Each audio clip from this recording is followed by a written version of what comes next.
सुल्तानपुर में सबसे बड़ी गुंडागर्दी, जान बचाकर भागी पुलिस, दबंगों ने एक गरीब ब्राह्मण को मार डाला।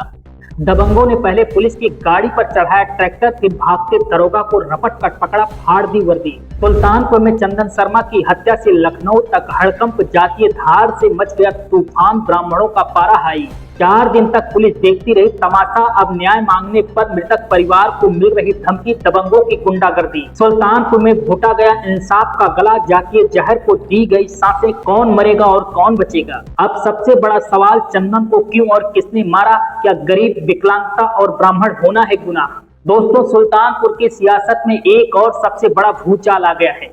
सुल्तानपुर में एक गरीब ब्राह्मण की ऐसी हत्या कर दी गई जिसे सुन आपकी रूह कांप जाएंगे।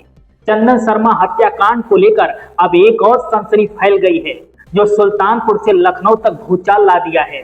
आज हम बात करने जा रहे हैं उसी हत्याकांड की, जिसने न सिर्फ एक परिवार को उजाड़ा, बल्कि पूरे सुल्तानपुर को जातीय जहर के दलदल में धकेल दिया। सवाल सिर्फ एक हत्या का नहीं, सवाल उस सोच का है जो जातीय और सत्ता के दम पर इंसान को कुचल देना चाहती है। जी हाँ, हम बात कर रहे हैं सुल्तानपुर के मझावा गांव की। आरोप है कि यहाँ बीमा एजेंट चंदन शर्मा को दिन दहाड़े मार डाला गया।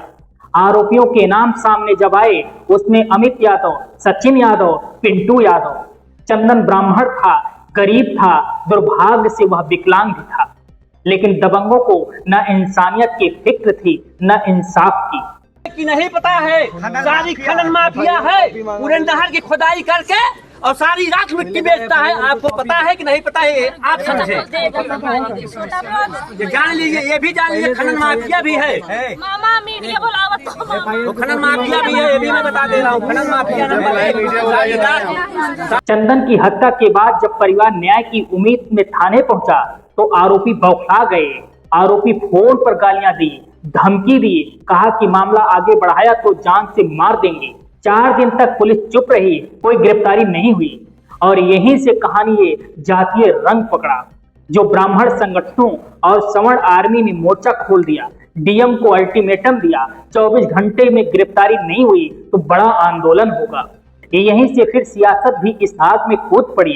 जयसिंहपुर के विधायक राजबाबू उपाध्याय पीड़ित परिवार से मिलने पहुंचे, मुआवजा दिया और प्रशासन को चेताया।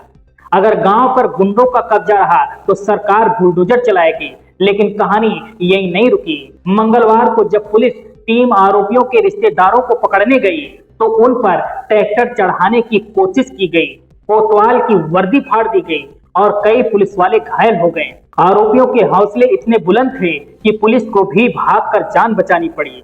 आखिरकार हल्का बल प्रयोग करके पुलिस ने इन 4 दबंग आरोपियों को गिरफ्तार किया, ट्रैक्टर जब्त किया और मुकदमा दर्ज हुआ। लेकिन अब मामला सिर्फ कानून का नहीं रहा, अब ये यादव बनाम ब्राह्मण की खुली लड़ाई बन चुकी है, जहां जाति की राजनीति, सामाजिक बरचट और प्रशासन निष्क्रियता की साजिश का एक साथ मिलकर न्याय को कुचलने की कोशिश कर रही है। अब सवाल ये नहीं कि चंदन को किसने मारा, अब सवाल ये है कि क्या उसकी जाति, उसकी गरीबी और उसका अकेलापन ही उसकी मौत की वजह बन गया? क्या यूपी की राजनीति में अब सवर्ण बनाम पिछड़ा, ब्राह्मण बनाम यादव की जमीन तैयार हो रही है?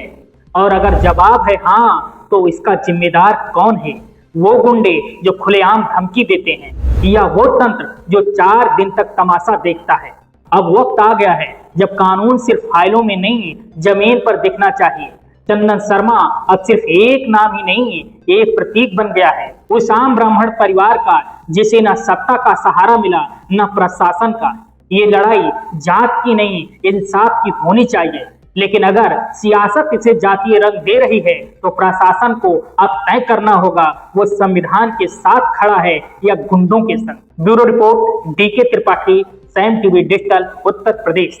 सब्सक्राइब करें साम टीवी, क्योंकि हम आ गए हैं अब आपके बीच, दिखाएंगे सत्ता के वादों और अपराधियों के एक एक कारनामे की हकीकत। और हाँ, अगर आपके पास भी हो कोई ऐसी खबर, तो कमेंट करके हमें बताएं, क्योंकि बिना डर और दबाव के हम दिखाते हैं हर एक खबर डंके की चोट पर।